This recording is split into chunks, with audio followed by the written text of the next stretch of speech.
Here is the walk-around of my 1988 Jaguar XJSC Cabriolet convertible. This car features a V12. Today gets about 8 miles per gallon with a 200-mile tank.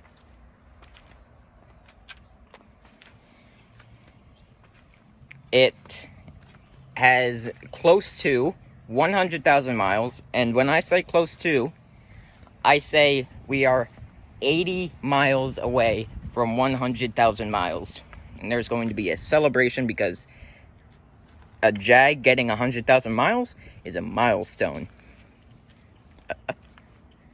So, here are the quirks and features of the car, as Doug DeMuro would say.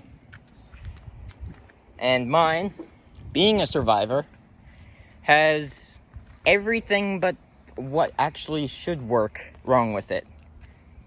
And when I say everything, I mean everything. When it idles, you can't go to a drive-thru with this for too long, or else it will overheat.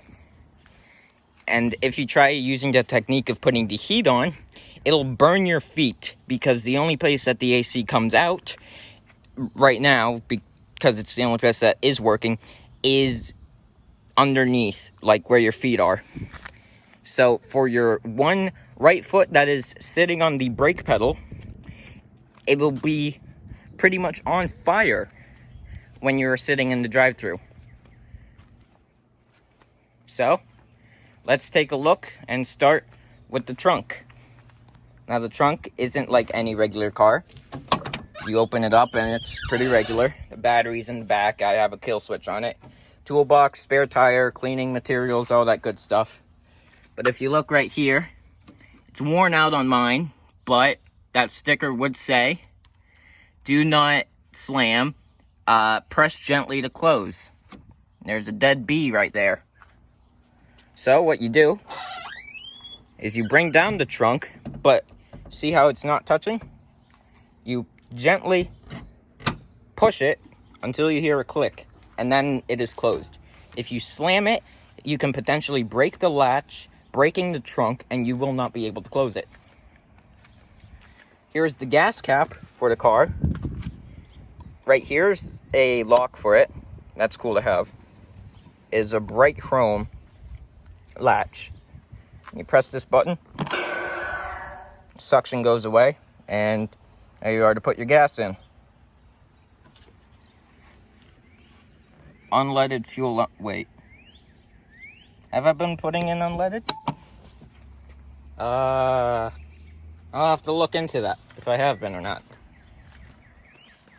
It is running on Pirelli P4 tires. And speaking of which, I need to get new ones, because these were the ones that came with the car when I got it. And this one has inflation issues and loses air. Makes the car wobble at anywhere around 40 plus miles per hour.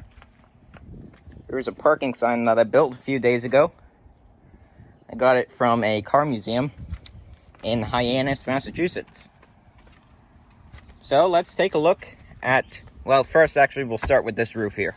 This is the broken but still functioning roof panels for the T-top convertible. So, well, it's not a T-top, it's a Targa top. But I like to call it a T-top because it's like a T-top. So, this part right here is removable, and you can put on a soft top, or lug this thing and leave it on your porch while you go out for a nice drive. Hope it doesn't rain, but if it does, you're screwed because you don't have the soft top on, and that's open. So these right here come off to leave an opening. The driver's side one is completely busted, leaving a gap, and it just needs to be rebuilt. So let's take a look at the interior of the car. It's a very low automobile, so getting into it can be difficult, as well as getting out. Stock, it would have featured seatbelts that would come on a track. They are currently broken. So what you do is you latch up this part to up there, And over here, this to right here. Now on the driver's side, the button broke off, and I don't know where it went. So this is stuck on until I get a brand new one ordered. And I can't seem to find the button anywhere. I don't think it fell down there. It might have fallen under the seat, but getting underneath the seat is difficult. So neither track works, and it's supposed to be covered by a lifetime warranty of the vehicle. But I have been waiting for over 6 months for the Jaguar dealership to call me back. I haven't gotten that call back yet. So, here we are. We have a car phone, cassette player, which the cassette player works, but the radio is muffled. All the woodwork needs, not redone, but like recovered, like the surface is breaking off, but the wood itself is good. Leather all around needs to be redone. The gauges need to be fixed. This one works, this one doesn't, and this one does work, but the issue with it is the car actually does get increasingly hot. So you, like I said, you can't take it through a drive-through. So, as you can see there, we are at 99,929 miles. The tank is currently 126 miles full. In 25 miles, I will be due for a refill. Here is the radar detector, which is currently broken as the mice bit through it when it was in storage. So that needs to be fixed at some point. Right here is the headlight knob, driving lights, headlights, and then these two I think are like floodlights or something like that. And then this right here toggles your high beams.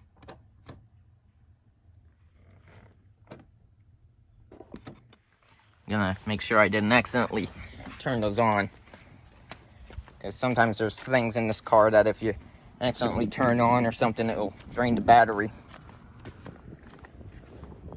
Alright, so those aren't on. That's good.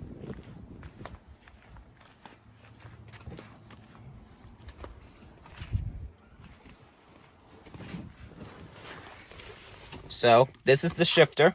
You can go from first, second to drive up to 7... you can go up to 7,000 RPM, but I wouldn't recommend it. Or is that 70,000? Not a 7,000, because it's times 100. So yeah, that is a times 100 RPM cluster. Not something you... Also, the RPM is on the right, and the speedometer is on the left. It's mostly because it's a British automobile. A lot of these things need fixed, like this. The hazard lights, those do work, but like the frost, the button doesn't even stick. And that button is supposed to turn on these lights, and this one, and this one. The rear lights, but it's not turning on the rear lights. So these two buttons and this button do not work.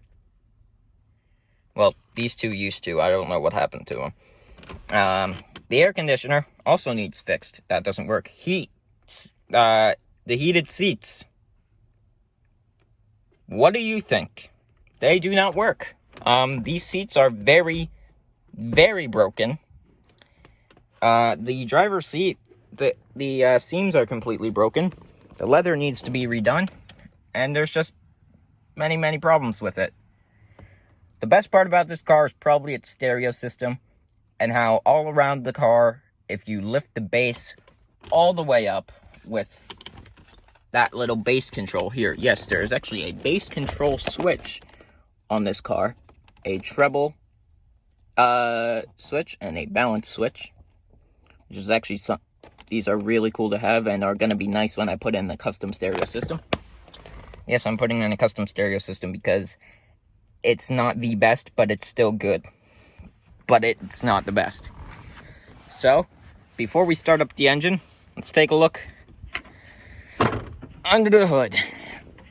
Now, the suppression system doesn't really work anymore on this hood, so I might have to physically hold it up or get out the little ice scraper that I have that holds up the hood. Sorry about that, I cut the video. So this is the engine. It's the V12, but it's a mess. As you can see, it is a big mess right there. I'm gonna have to figure out how to edit videos because I don't know how to mash those two together. You never have to do an oil change on it because it leaks enough oil that you just don't have to do an oil change. You also press that down gently. Then you come back in here. Then you pull that back up. And it's really hard to push or pull back up. And the hood is closed. Now, we're going to do one final thing, which is power on the car.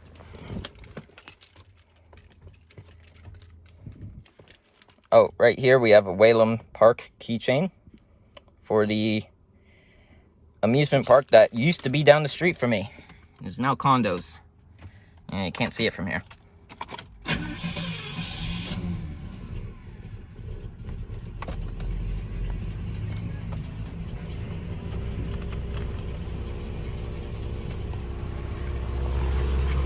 Listen to that V12.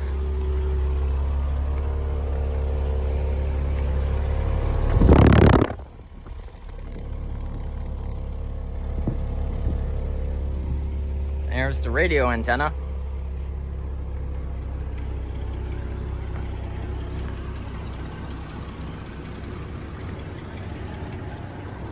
It's a lovely sounding engine. It would be nice if you couldn't hear the fan.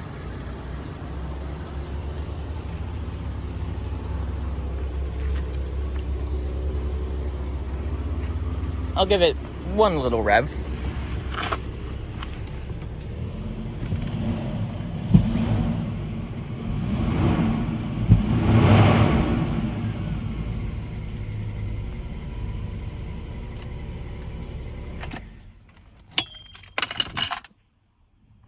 Alright, that'll do that. Yep.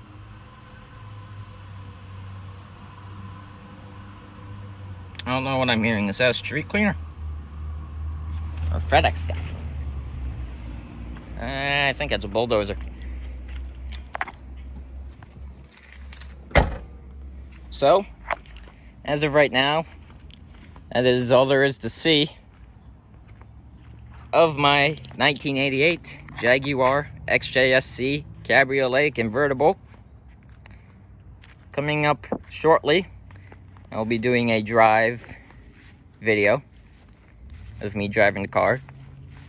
But I'll have to figure out a way to mount my phone and possibly set up a GoPro somewhere on the car. But that'll be after I learn how to edit videos and especially how to combine videos from the GoPro and the iPhone. And it's a big difficulty there.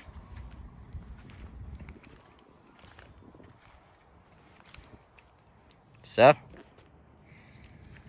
there's the one last thing I forgot to mention is in the back there I have a suitcase to store some of my things. I have a custom sticker that I made in school. And I have my student pass.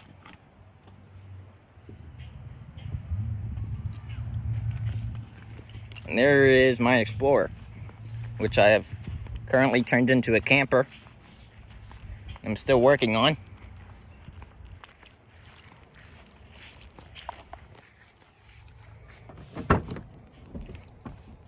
But it's got pillows, foam padding underneath here, a fan, a light. All you have to do is, sort of plug it in.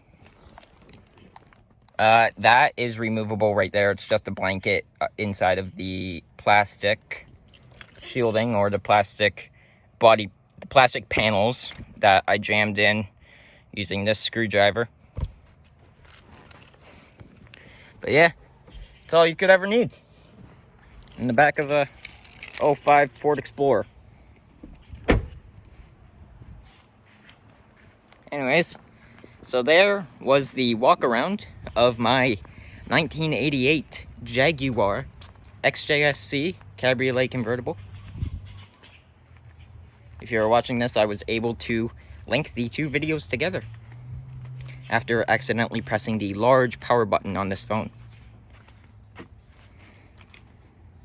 So, there you go. Thank you for watching.